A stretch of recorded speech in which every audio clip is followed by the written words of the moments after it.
మహిళా లోకానికి స్వాగతం. అందరికీ నమస్కారం అండి.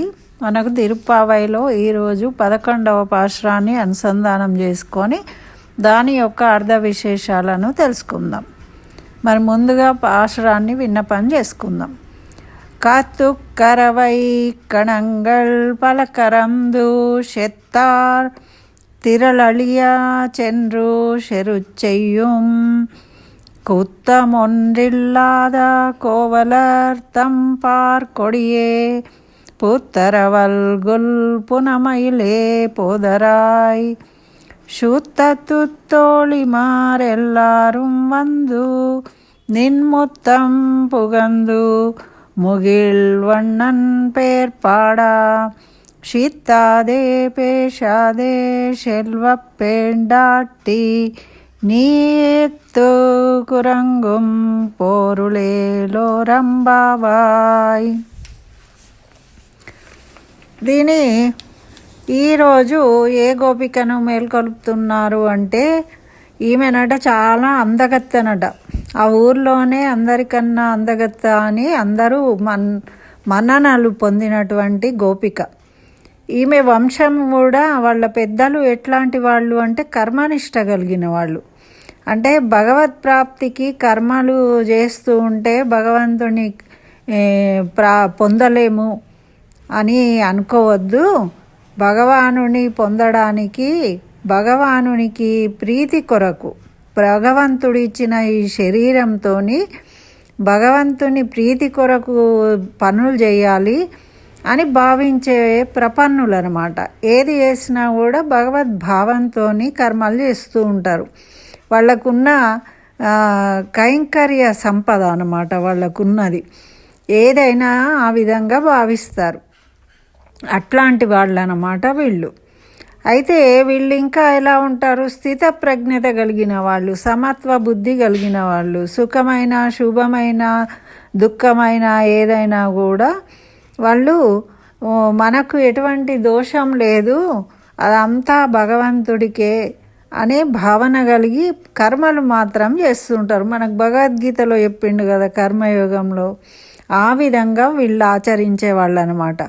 మరి ఈ భగవత్ కైంకర్యాన్ని ఏ విధంగా చేస్తున్నారు అంటే తనకు విహితమైన కర్మలు. అంటే మనం జన్మ తీసుకున్నప్పుడు ఏ కుటుంబంలో మనం జన్మ తీసుకుంటామో ఆ కుటుంబానికి సంబంధించిన విధమైన కర్మలు మనకు ఉంటాయి.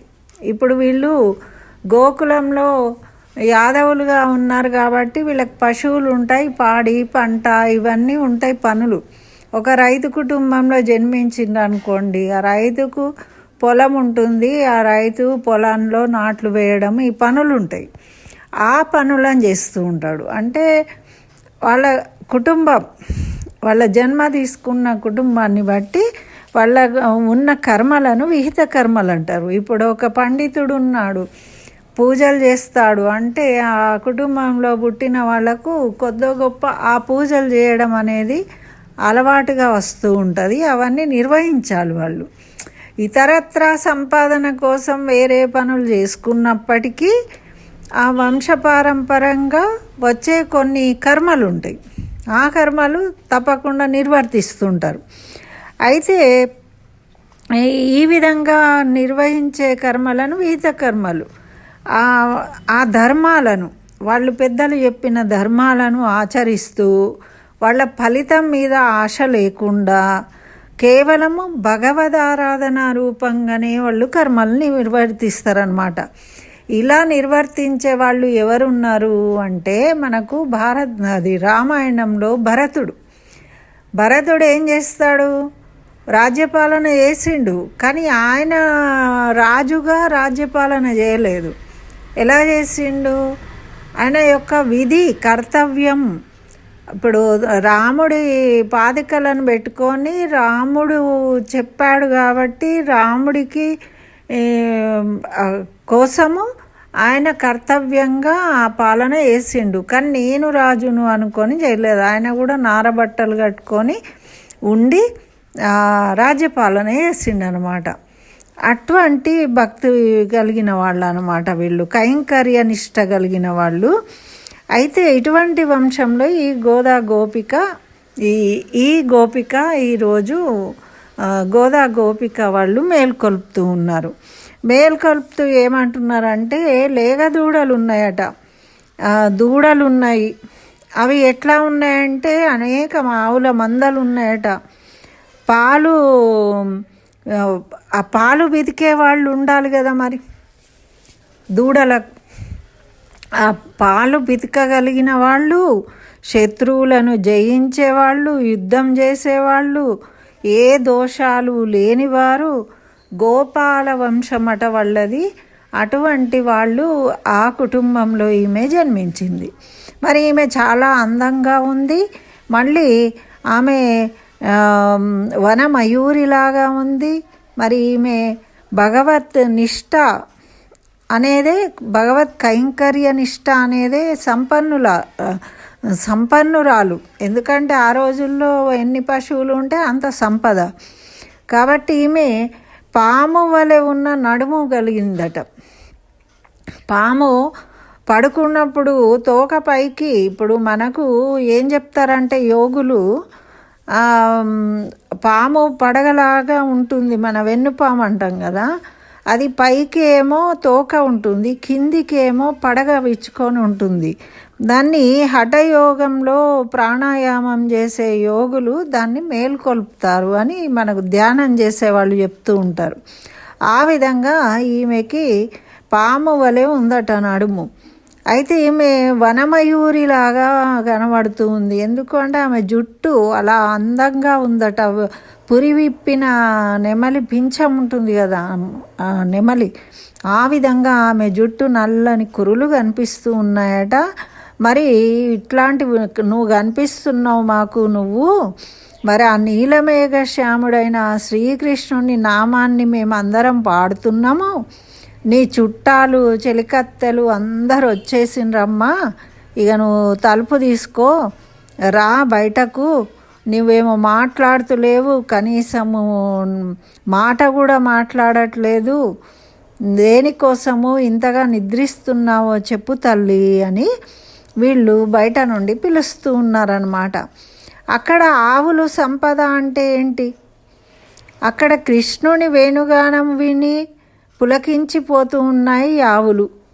మరి కృష్ణుడు తాకితే చాలు అవి సమృద్ధిగా పాలిస్తున్నాయట. అటువంటి అంటే సంసార బంధములను వదిలిన ముక్త పురుషులతో పోలుస్తున్నారు ఆవులను. అంటే వాటికి ఎటువంటి బంధం లేదు, ఆనందం తప్ప. మనం ఎప్పుడైతే ఆనందంగా ఉంటామండి, ఈ సంసార బంధంలో ఏ రోజు అది లేదు ఇది లేదు, ఏదో ఒక బాధ ఉంటుంది. కానీ ఇవన్నీ ఏ బాధ లేకుండా ఉన్నాము అంటే మనం ఈ బంధం నుండి విముక్తులమైనమన్నట్టు. అట్లా ఏ బాధ లేకుండా ఉన్న ముక్త పురుషులు లాంటివి ఆవులట అవి. మరి వాళ్ళ వయసు ఎప్పుడు 25 సంవత్సరాలే. అంటే ముసలోళ్ళు అయితే కూడా బాధలు ఉంటాయి కదా, కాళ్ళు నొప్పులు, చేయి నొప్పులు, ఇవన్నీ అట్లాంటివి కూడా లేవు. వాళ్ళు ఎప్పుడు యంగ్గానే ఉంటారట. అది ఒకటి. ఏంటిది అంటే ఇది ఒక రహస్యం. 25 అంటే మనకి 24 ప్రకృతి సిద్ధంగా ఉంటాయి తత్వాలు శరీరానికి. పంచేంద్రియాలు, కర్మేంద్రియాలు, ఇట్లా అన్నీ మనకు మనసు, బుద్ధి మొత్తము 24 ఉంటాయి. అయితే ఈ జీవతత్వం అనేది ఏంటిది 25వది అనమాట. రాముడు 25 ఏళ్ల వాడు, సీత 18 ఏళ్ళు అని చెప్తుందట అనసూయాదేవికి వీళ్ళు అరణ్యానికి పోయినప్పుడు. అంటే ఏమన్నట్టు, ఆయన పరిపూర్ణ మానవుడిగా అవతరించిండు. మానవులకు పరిపూర్ణంగా 25 తత్వాలు కలిగిన వాళ్ళు అయితే, మనము జీవతత్వాన్ని తెలుసుకున్న వాళ్ళమైతే మనకు అది మొత్తం కంప్లీట్గా తెలుసుకున్న వాళ్ళమైతాం అన్నమాట. పరిపూర్ణంగా ఉన్నాడు రాముడు అని తెలియజేసింది అని మనకు పెద్దలు చెప్తూ ఉంటారనమాట. అయితే ఈమెను ఏమంటున్నారంటే ఓ స్వర్ణలత అని పిలిచిండ్రు. స్వర్ణలత అని ఎందుకు పిలిచిండ్రు? మరి బంగారు తీగ కదా, అంటే భగవంతుణ్ణే ఆలంబన చేసుకున్నది. ఒక తీగ ఉంటే, పూల తీగ, మనం ఏదో ఒక స్తంభమో ఏదో ఉండాలి, అది జుట్టుకుంటుంది, పాకుతుంది దానికి, అది లేకుంటే నిలబడలేదు. అట్లా భగవంతుని యందు భక్తి కలిగి ఈమె ఆధారంగా చేసుకుని ఉన్నది కదా. అంటే భాగవత శేషత్వం అంటే నేను భగవంతునికి చెందిన దాన్ని అనే భావం ఒకటి ఉన్నది. మరి ఈమెకు భాగవత శేషత్వం అంటే భక్తులతోని కూడా ఈమె కలిసి ఉన్నది.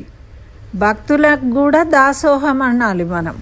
అంటే భగవంతుడి కన్నా ముందు భక్తులను, అందుకే కదా ఇప్పుడు గోదాదేవి మరి భక్తులను మేల్కొల్పుతున్నది. భగవంతుడి దగ్గరికి పోవడానికి ముందే ఆచార్యులను మేల్కొల్పుతూ ఉన్నది. కాబట్టి ఈమె భాగవత కైంకర్య నిష్ట ఉన్నది కాబట్టి ఈమెను బంగారు తీగ స్వర్ణలత అని పిలుస్తూ ఉన్నారన్నమాట.